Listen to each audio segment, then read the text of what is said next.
All right, everybody, welcome back to the Freedom Network. I'm Gary Rosenberg, your host, getting you through another hour of figuring out what's going on out there in the world. You know, today we're going to talk a lot about media bias, folks. We've touched on it a couple times before. We're going to dig in a little bit deeper. As a matter of fact, we've got a lot of material for you, and we're probably going to be splitting this show into two segments for you. Okay, so make sure that you watch both of them so you get all the info. Don't forget, timorgary@gmail.com. Love getting all those emails. Thanks to everybody that's been emailing. Continue to do so. You can also follow us at Twitter on the Freedom Network, and you can look us up on Facebook under the Freedom Network. So you got a lot of different ways to contact us.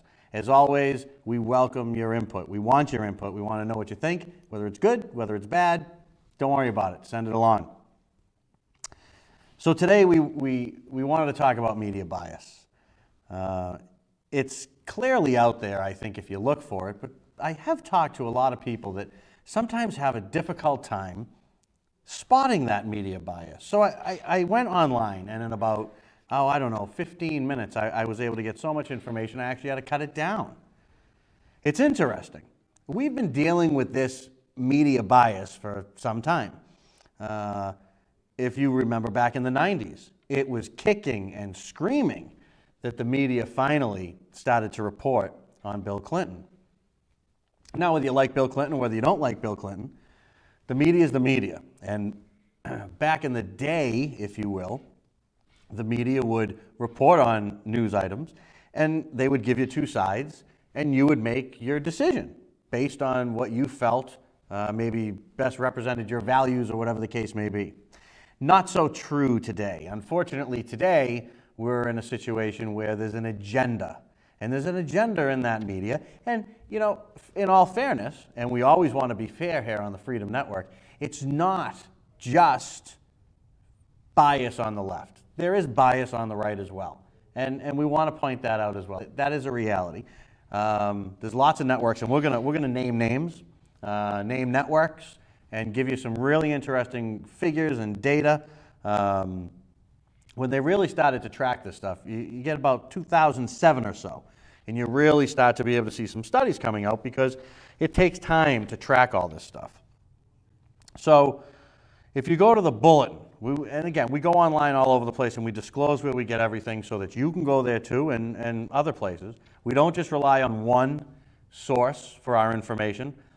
We try to challenge it. I go online, scour it. I look for the left's view, the right view. And even online, you can see bias in the reporting and the way that that's done. Harvard University, this is really interesting, something I want to spend some time on. And before I jump into this, I want you to understand all those numbers that you see clicking around down there in front of you. That's what you owe. That's what your kids are going to owe. I hope you can make it all out okay. There's a lot of information there, but let me tell you something. The debt is going up, and all those numbers you see going up, that's the debt. So even if you can't make about 100%, but we're going to have a great show about that and what the difference between debt and deficit spending and all that is. I've been compiling some information for a few weeks, and I'm actually trying to line a guest up on economics, so make sure that you look for that. But Harvard University, sorry to digress, first finished a study and then continued it. This was back in 2007, and then continued it along. This comes from the Bulletin, which is one of their papers. And folks, just remember, Harvard is a bastion of left-wing idealism. It's home of liberal cause after liberal cause. So when I see a study like this, I jump on and I say, I can get the other side from this. What was really interesting, though, everybody, was the stats that I found surprised me, that this would be coming out of such a liberal, or maybe in today's day and age, are we supposed to call them progressive? Is that the code word? Because liberal is not cool anymore, so maybe they're calling them progressives. You've probably heard that on the media. In any event, Harvard fits all of that. But I do respect the fact that they came out with a study that was objective and had things on both sides. So I started to read through. And I found that there were 1,742 campaign stories between January and May in 2007. That's a lot of stories when you think about it. They looked at 47 news outlets. So they really went broad. They went print, online, network TV, cable TV, radio. They went everywhere. Some results of the survey that they took. Morning shows produced 2 times the number of stories on Democrats than Republicans. So they were talking about the Democrats twice as much than they were talking about Republicans, just about. That's a 51 to 27% spread. And we're going to throw a lot of numbers around here. If you got to get a pad of paper, then get a pad of paper. If you want to go online, you can just look up the Harvard University study. It was in the bulletin, and you'll find it just like that. Obama front page coverage, 70% positive, 9% negative. Digest. 70% positive, folks. That's front page coverage in newspapers, 70% positive. I mean, you have to look to find positive things 70% of the time about somebody, anybody. If there is no agenda, why not just report? Clinton, that's Hillary Clinton we're talking about, 61% positive, only 13% negative, although her negatives were a little bit higher than Obama's because we know that they wanted him to be the president. Folks, make no mistake about it. Whether you believe in a slant in the media, or whether you believe that the media is objective, or whether you believe one thing they are is influential. And when the media is on something over and over and over again, it will slowly turn the tide. In general, Republicans were at a positive of 25% and a negative of 40%. Come on. I mean, it's just us. You're sitting in your living room, watching. Are you buying this? Can you believe this? Do you believe the stats? Do you feel compelled to get on your computer, get up off your butt, and look it up yourself? Because you'll find it. 40% of the stories were negative. Now, you're going to say, some of these percentages, Gary, don't add up to 100%. And you're correct. But the gap are your neutral stories. And I found that when we look into the media and their reporting or lack thereof, we will always have that no matter where we go. They don't usually say you're neutral. So we've got 70 to 9%, we've got 61 to 13%, and we've got 40% negative stories on Republicans in this time frame. Don't forget, that's in just this time frame. So I continue to read on and see what Harvard University had to give me for facts and figures. PBS produced 0 stories of a positive nature about Republicans during the survey time. 0. Not one positive story that they found during the survey time on PBS. Not one. That's public broadcasting, right? How do you serve in the public if you only let one side on the air? How are you doing a justice to the public when they want to talk about defunding PBS and things like that? That's where people say, hey, maybe we should. Because you're biased if you're at PBS. That's what you are. You can't run from it. You can't hide from it. It's in black and white. They couldn't find a positive story out of PBS. CNN programming had negative stories about Republicans by a margin of 3 to 1. 3 to 1, folks, on CNN. CNN coverage of John McCain was 63% negative compared to only 8% negative about Obama. Are you digesting these numbers? Are they making you sick? Maybe I should have put a disclaimer on that you should get a bucket because it will make you sick. These are the people that are shaping minds. These are the people that are on TV day in and day out. Kind of reminds you of how societies get taken over. Usually the media is taken over by the government. In this country, the media is a willing accomplice to the government. Liberal talk radio is failing, and it's failing all the time. And I'm going to stop. I just want to tell you a quick story, and this is a fact, okay? Radio, which I happen to know something about, radio is a for-profit business in most cases, and in order to turn a profit, you've got to sell advertising. To sell advertising, you've got to have content that people want to listen to. Because in order to have a show, you have to have an audience. So there's an old saying in the advertising world, you put enough butts in the seats and you can sell them anything. So the venue becomes almost secondly important to how many people you can put in the seat. Well, let me tell you, if you can't keep listeners, you can't keep sponsors, you can't keep shows. So when you hear about the radio being right-wing, it's all right-wing, you know why it's right-wing? Because it sells. Why does it sell? Because people listen. Why do they listen? Because a majority of people, whether they identify themselves as left, right, Republicans, Democrats, sit a little bit on the conservative side in this country. They don't vote that way all the time, but that's kind of where they sit. So if they're going to listen to a talk show, maybe much like this one, they listen to things that interest them, that challenge them, that are well-produced, that are interesting and fun. Okay, well, when you have Bernie Ward on the radio in Boston, which you did back in the early 90s, he lasted a few months and he was gone. Why? Because they couldn't sell it. Why? Because there were no ratings. So don't let people tell you that the right has taken over the radio, because that's not true. It's what the people want to listen to. Don't forget, the radio is much different than television. It's a much different medium. So, baloney when you say to me that the right wing has taken over the radio. That's a for-profit business that can't be sold at profit when you put left-wingers on. That's a fact. 100% negative about McCain and Giuliani on what liberal talk radio they could find. Edwards, Obama, 100% positive.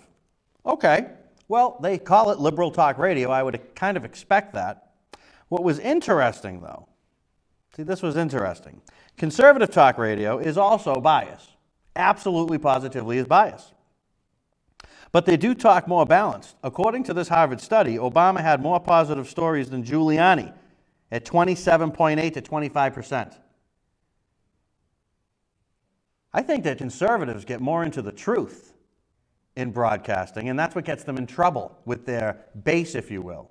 That's what gets conservatives in trouble in politics, because they don't always toe that party line. I'm going to tell you something. The Democrats are a well-oiled machine.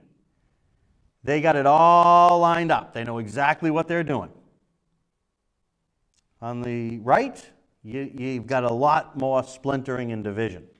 And that's because the right stands for that individuality, that being able to do your own thing. So it does tweak it. But more positive stories,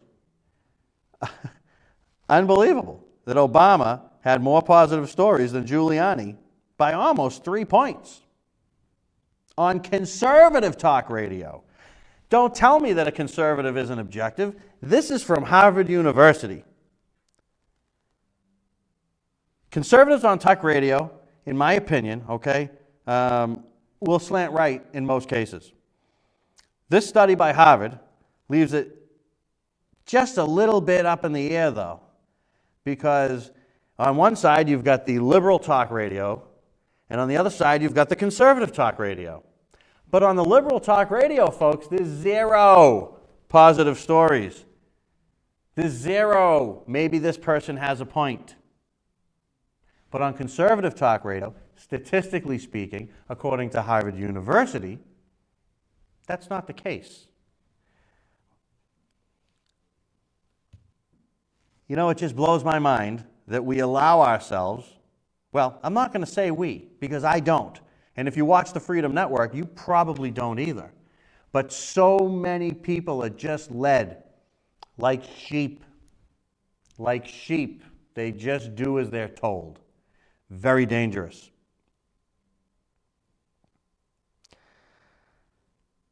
I think that when you look at the PBS thing, you have to kind of take a step back because it's known left. It's constantly left. But let me ask you a question. A private station, do what you want. A public station should have all opinions on that. Anybody should be free on a public station to air their opinions. Hell, it's a public station. But 0 stories were found by Harvard. Conservatives will call out other conservatives. Liberals do not seem to do this. They just push their agenda. That's what they do. Well, I continued along, and I said, let me keep reading, because this is telling quite a story to me, and I love when I can get my facts and my figures from the left that proves my point. So go online and look at it for yourself. I didn't just make it all up, okay? NPR produced positive stories about Democrats 41% of the time, and only 6% were outright negative. So you're telling me that I could not find negative stories more than 6% of the time? It doesn't make sense, folks. It doesn't add up. It shouldn't pass your sniff test. It better not pass your sniff test, because if it does, you're part of the problem. Stories on Obama were 61% positive and none were negative. NPR, they could not find a negative story about this guy. You're going to tell me there's no agenda? You're going to tell me there's no agenda? Even Rush Limbaugh talks bad about John McCain. He talked bad about Sarah Palin. Come on. These guys are 100% in the can. They're done. There is no middle ground with these people. This is the militant left at NPR. Media does fewer stories on Republicans and Democrats, blatantly, all across the media. Fewer stories on Republicans, more negative stories on Republicans, means every time that you're looking at the television, the paper, the web, you're feeling that bias amplified. Do you not understand that? Do people not get that? Sheep. In general, stories on Republicans are shorter in airtime. They don't even get as much airtime, so they get less of them. They get less airtime. What gives? But they like to tell you that they're not biased. We're not biased. They'll tell you at NBC or at NPR or at any of these CBS, you name it. Most stories are about fundraising, polling, advertising, and tactics. Oh, that's great. That's what we need, right? We need to know about their fundraising, about how the polls are, about how much money they can raise, and what the tactic of the campaign is. That's what's important. It's not important about how Obama voted as a senator, how many votes he missed as a senator, how little he got accomplished as a community organizer. That's all good. That his pastor, the man that I believe baptized his children, stands on a podium. God, you know what, America? That's what he says. And they don't report it. They can't find the time on NPR to do one lousy objective story. Bunch of fakes. I'd invite any one of you to come on to this show anytime you want. You can bring your opposing opinion. Be ready to have it challenged. Positions on issues are downplayed. Only 1% of stories examine the candidate's past public performance. This is what I'm talking about. You have Obama running for President of the United States. He's running with Hillary Clinton, right? He's running with many other qualified candidates on his side. They picked him for different reasons, I'm sure, and decided he will be the anointed one. Are you telling me that Hillary Clinton's less qualified? Did you know the stories on Hillary Clinton that were in the press? Yes, they will turn on themselves to forward the cause. Everybody's expendable. They turned on Bill. They turned on Hillary. And then they all make nice later. But make no mistake about it. They avoid the stories. The proof is in study after study, which we will get into plenty more. It's aggravating. It's maddening. And it almost makes me feel as though they think that they're better. The media elite, they will tell you what to think. They will control what you will listen to. You know, there was a Tea Party ad, and I saw it online, and I couldn't grab it on there. But it was a segment of an interview, man on the street type of thing at a rally. Made this guy out to look like a complete and utter racist and all this stuff, which he was. But what happened is they cut the interview and didn't air it when the Tea Party organizer came over and asked this guy to leave because he said he did not represent their values and he wanted him out. And he wanted him out of the protest, and then he wanted to make sure that nobody would confuse him as a Tea Party protester. And they even made a comment that he was happy that the media was here to record it. What do? They go back, they edit it, they cut it, and the next thing you know, this guy's a member of the Tea Party. They don't say it, but they let it be implied. Therefore, if you allow things to be implied without offering facts, you are leading. It's a scummy thing to do. Only 12% of stories showed how a candidate would affect people. 12%. Just 12% of the stories. And you know why? I'll tell you why. I bet you of the 12%, this is not in the study, I bet you 90% of them were about how if the Republican got in, what would happen to you, but not if the Democrat got in. They don't want to talk about that because if you talk about that, you're going to distance yourself from your cause. And your cause is to get Obama elected. And they were successful twice. So don't tell me it doesn't work. During the campaign, Iraq was the most covered story, not the actual campaign. That's interesting all in itself. I mean, think about that for a minute. Iraq was the most covered story. Even when they were talking about Iraq, if it was part of the campaign, no. They're just talking about absolute stories about Iraq was number one. What's interesting, though, and this is what's really interesting, is if you flip forward till after the election, when all of a sudden the stories stopped. There were no more stories about how bad the war was. There were no more stories about how the death toll. Every day we saw it on NBC, on CBS. We didn't see positive stories when Bush was in office about how schools were being built, about how people were being liberated. Begrudgingly, they aired them.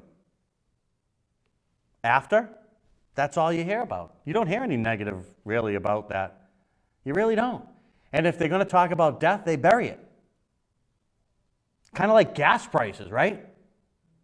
It used to be, in the Bush days, they had segments on the local stations, you know, that you get here and nationally. They had segments about the gas prices, continually followed up by oil coverage, links between Cheney, questions. Someone asked at least once a month, Bush was asked, what can you do to lower gas prices?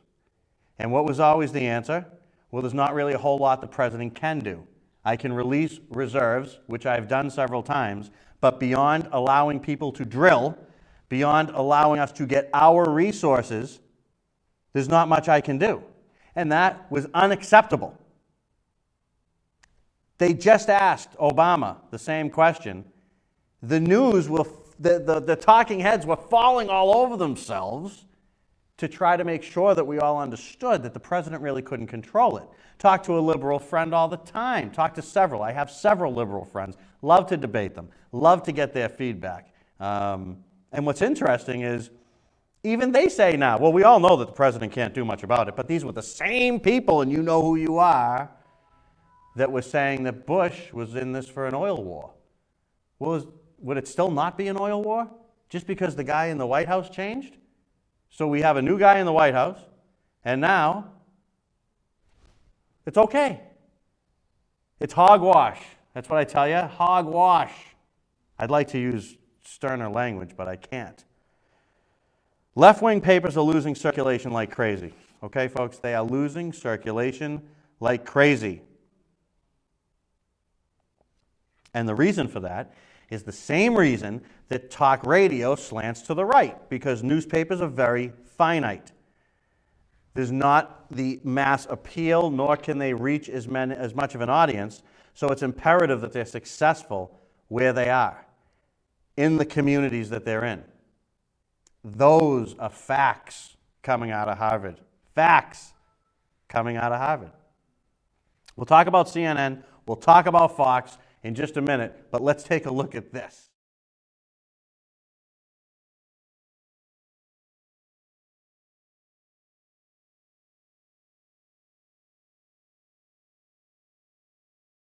Every 4 years, ABC News brings you a personal portrait of the presidential candidates. Tomorrow night, Governor Romney, but tonight, President Obama, and a talk in the Oval Office before the storm, by the way. We begin this interview, though, 4 years ago, before the election, when I surprised the then candidate by creating a mock photo of his future, as it might be. I have to say that I have fewer gray hairs than I anticipate. But as we know, that desk is exactly where he ended up. And he was right about the gray hair. Every morning, do you have something you say to yourself, or you're not a ritual kind of guy? No, you know, this walk never gets old. It always reminds you of what incredible opportunities you have to do something that's going to make a difference in people's lives.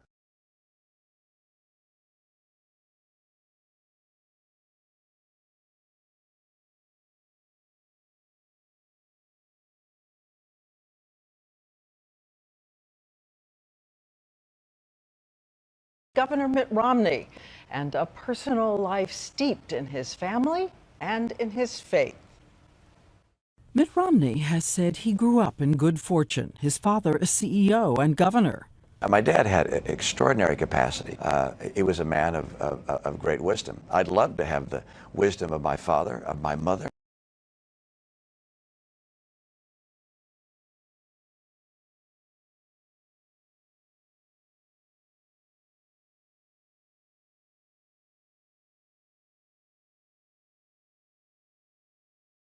Governor Mitt Romney, and a personal life steeped in his family and in his faith.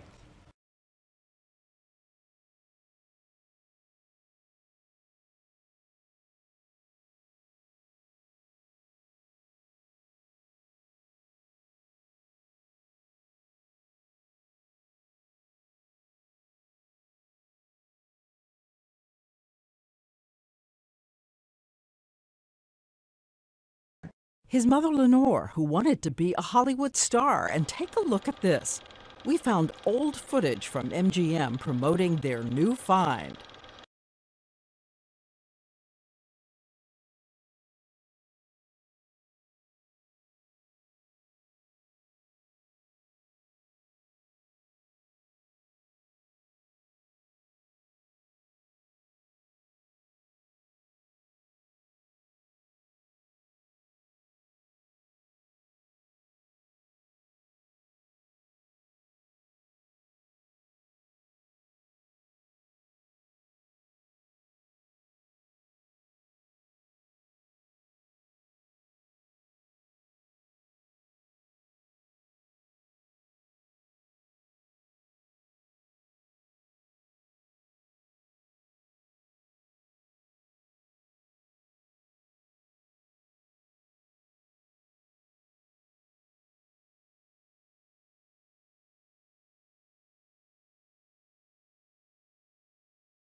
She was Mormon, and so was her suitor named George Romney, who kept coming out to California to pursue her.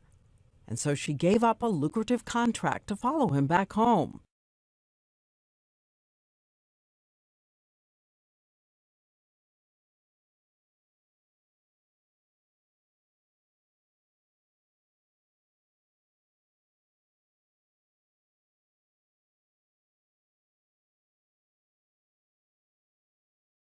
This unlikely president, who credits the strong women in his life, his grandmother who tried to work her way up at a bank, and his single mother who taught him, in this world, anything is possible for any child. My biggest regret is that she never got to meet her grandchildren. She would just gobble them up. She died of cancer and never saw her son win an election. And what would his father think, the charismatic economist from Kenya, who was also an alcoholic who abandoned his son? You wrote in the book, every man is trying to live up to his father's expectations or make up for his father's mistakes. Yeah. For you, both? Both.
At a Detroit prep school, their youngest son, Mitt, was a jokester, a member of the pep club.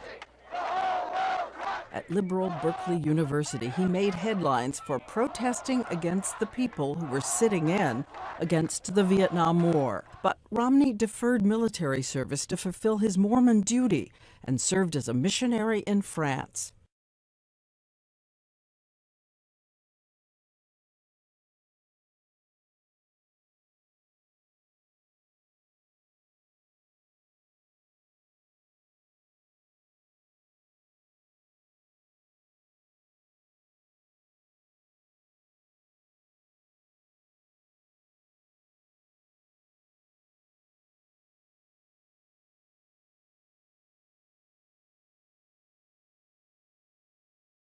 And while he was away, it was his father who guided the love of his son's life and Davy's in her conversion into the church.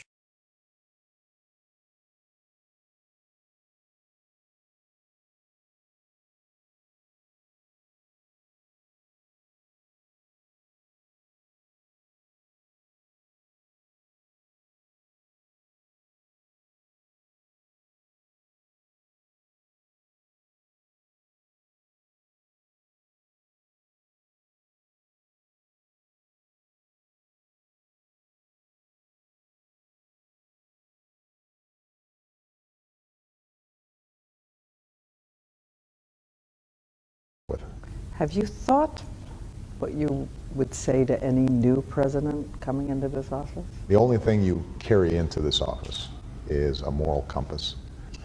And if you start making decisions based on what's politically convenient at the time, you will be lost.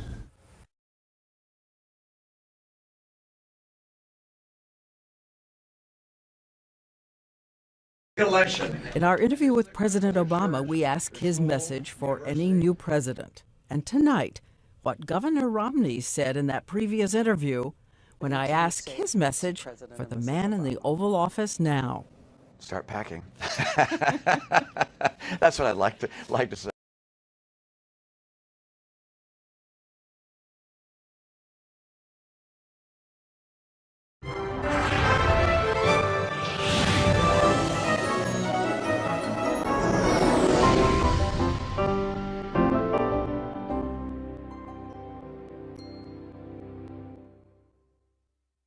I want to discuss the most important facts you need to know to understand media bias. The first and most important fact is the following. In a typical presidential election, 93% of the reporters who are based in Washington, D.C. vote Democratic. Not only is that liberal, that's more liberal than Berkeley, California. Now, journalists will tell you just because we vote liberal doesn't mean our reporting is liberal. That's a fair point, and I'll return to it in a moment. I'll show how the reporting itself, not just the personal views of the reporters, has a liberal bias. The second important fact about media bias involves how the bias is perpetrated. In general, the problem is not that the media report false things, rather it's that they fail to report some important true things. For instance, you might remember a man named Van Jones. He was appointed by President Barack Obama to be the country's green job czar. Van Jones was so radical that he once admitted to a reporter that he was a genuine communist. In addition, he was a founding member of a Marxist group called STORM, Standing Together to Organize a Revolutionary Movement. In a book explaining their movement, STORM members wrote the following: "We upheld the Marxist critique of capitalist exploitation. We agreed with Lenin's analysis of the state and the party. And we found inspiration and guidance in Third World revolutionaries like Mao Zedong." In a public speech, Jones blamed white people for poisoning black communities. Specifically, he said, "The white polluters and the white environmentalists are essentially steering poison into the people of color communities." Only when conservatives began exposing what Jones had said and written was he forced to resign. Yet during the week before his resignation, as members of Congress began publicly calling on him to resign, the New York Times and many other mainstream news outlets reported nothing about Jones. Here's another example. Virtually every American believes that the Bush tax cuts were targeted toward the rich. Why? Because that's the way the media reported the tax cuts. Yet the fact is that the cuts were designed so that every American who pays taxes would receive a cut. Moreover, as a percentage of one's former taxes, the non-rich actually received the biggest cuts. In fact, after the cuts were implemented, the rich ended up paying a greater share of the taxes than before. Do you remember reading or hearing any of those facts from the mainstream media? Probably not. I've given you two very brief examples. You can find more examples and more details in my book, Left Turn: How Liberal Media Bias Distorts the American Mind. The third fact that you should know is that the bias in the media can actually be measured precisely and scientifically, and I have done just that. To see this, you first need to understand the notion of a political quotient, or PQ. This is a scale that I've constructed that measures political views quantitatively. The scale basically goes from 0 to 100, where 0 is very conservative and 100 is very liberal. According to my analysis, the PQ of the average American voter is about 50. If you'd like to compute your own PQ, you can take the 40-question quiz that I've devised, which you can find at prageruniversity.com. Next, you need to understand the notion of a slant quotient, or SQ. This is a scale that quantitatively measures the reporting of media outlets. For instance, according to my results, the slant quotient of the New York Times is 74. That number means that the reporting of the New York Times, although not far left, definitely tilts significantly leftward, 24 points left of center to be precise. That number is not just my opinion. I derived it from a statistical analysis that observes which think tanks the New York Times cites. As I found, when the New York Times cites think tanks, it cites liberal ones much more frequently than conservative ones. My findings were published in the Quarterly Journal of Economics, a top peer-reviewed economics journal based at Harvard University. One of my most important conclusions is that if you focus on national mainstream news outlets, and I'm not including Fox News and talk radio here, you see that every one of those outlets has a liberal bias. Finally, does the bias really have an effect? In other words, does the bias actually make people think and vote more liberally? The answer is yes. And in a nutshell, here's the effect. Despite the bias, which clearly influences people's views in the liberal direction, the average American still has a political quotient of 50. This is approximately the views of the average voter in a purple state, such as Iowa or Nevada. But if we could magically eliminate media bias, then according to my results, this would cause the average American to move about 20 or 25 points to the right. If that happened, America would think and vote not like the average purple state, but like a solid red, that is, conservative state. So if it weren't for media bias, how would America look and think politically? According to my results, approximately like Texas. I'm Tim Grosclose, professor of political science and economics at UCLA for Prager University.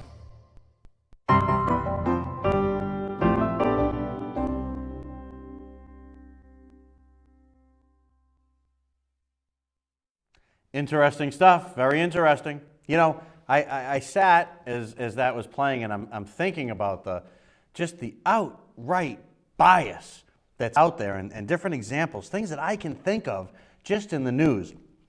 I have a challenge for everybody that's listening, watching right now, a challenge. And here it is. I want you to watch the news and watch for the slant. I want you to watch Fox, and I want you to watch CNN, and I want you to watch MSNBC. 3 very different areas. What's interesting, though, is CNN, in this Harvard study, 21% negative about Obama, 36% negative about Romney. Actually more balanced than Fox or MSNBC, but still slanted in favor of Obama and Democrats. So what does that mean? What does Fox mean? When all Fox's numbers are roughly the opposite of CNN's. Okay, they're a few clicks higher on negatives on Obama. Okay, they get it up about almost 40%, but they're also up about 26% negatives on Romney. So how do you decipher this? Why does Fox News exist? Well, Fox News exists because it's a response to all the left. So whether you go a little left, somewhat left, unbelievably left, once you go to the left of center, you have every single major television network. All of them. You can't find one that doesn't have some kind of a bias. When you watch it for that. Be open-minded, regardless of whether you're out there as a Democrat or a Republican. You'll see it if you're a Democrat more on Fox. You'll see it if you're a Republican more on MSNBC or CNN or NPR or ABC or NBC or CBS. Should I keep going? They all slant that way. You can't deny it because you can see it. You get it backed up by Harvard University. It's pretty interesting. Now, I have more stuff that I want to go over with you. But before I do that, folks, I have to change topic just for a minute. The Oscars have come and gone. Okay? I wanted to touch on it. Personally,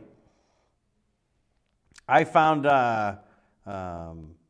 most anything having to do with Hollywood just a little too elite for me.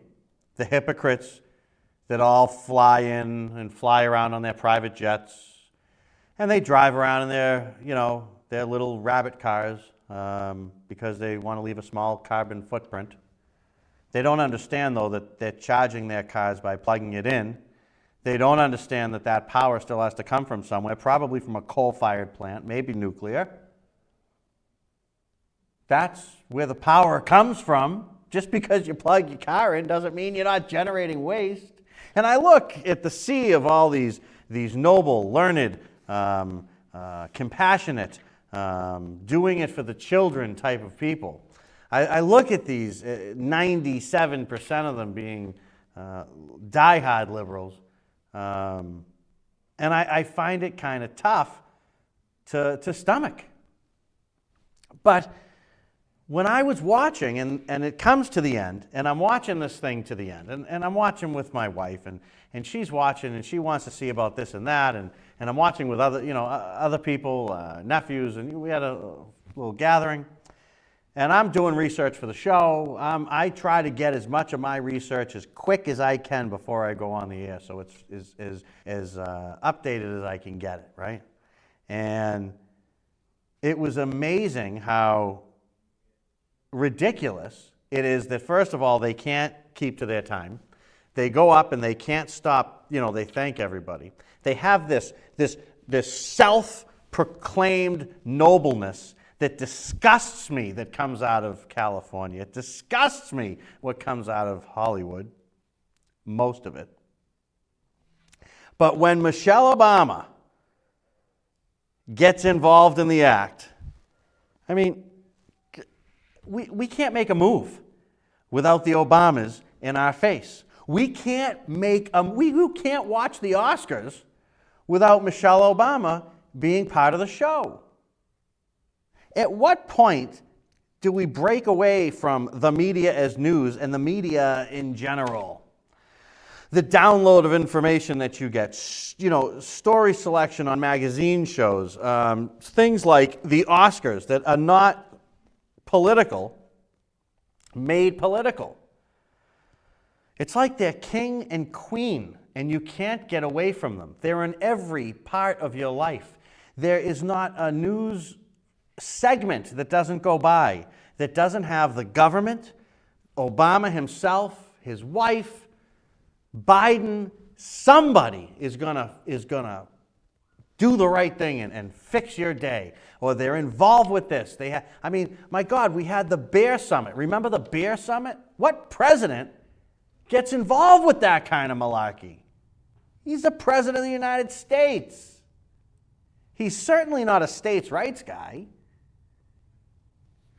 When I look at the coverage that's in the media about Obama, it is so blatant that I don't understand why there's not more of an outcry. Why there's not more of a what's going on from the citizens, from you. Get me the feedback. Tell me if you read this Harvard study and you think that I'm wrong, or that I've misinterpreted anything that they had to say in their study. timagary@gmail.com. That's where I want you to send the information. Whether you liked it, whether you didn't. You want to challenge it? You don't. Your ideas are welcome here. Obama, part of the Oscars. I'm going to move on, but I can't move on because I can't get past the fact that we now seem to have this king, this anointed one. I mean, this guy might as well be the second coming. This must be the Messiah because he's going to save us. We were told we'd have better race relations. Do we? We were told that he would fix the economy. Did he? We were told that he didn't vote for the surge. He was against the surge. He took full advantage of all the credit for the surge. He likes to use the word I. He loves that word. He didn't know back when he was a senator if we should be hunting down people to kill them in countries that they don't control. But he had no problem giving the order to kill Osama bin Laden. I say let him rot in hell. I don't care who killed him, whether it's a Democrat or a Republican administration. I want the job done. But they made a political thing out of it. And the media, the willing accomplices in the media, they go right along with it. Well, absolutely, yes, Mr. Obama, however you want that story to work out.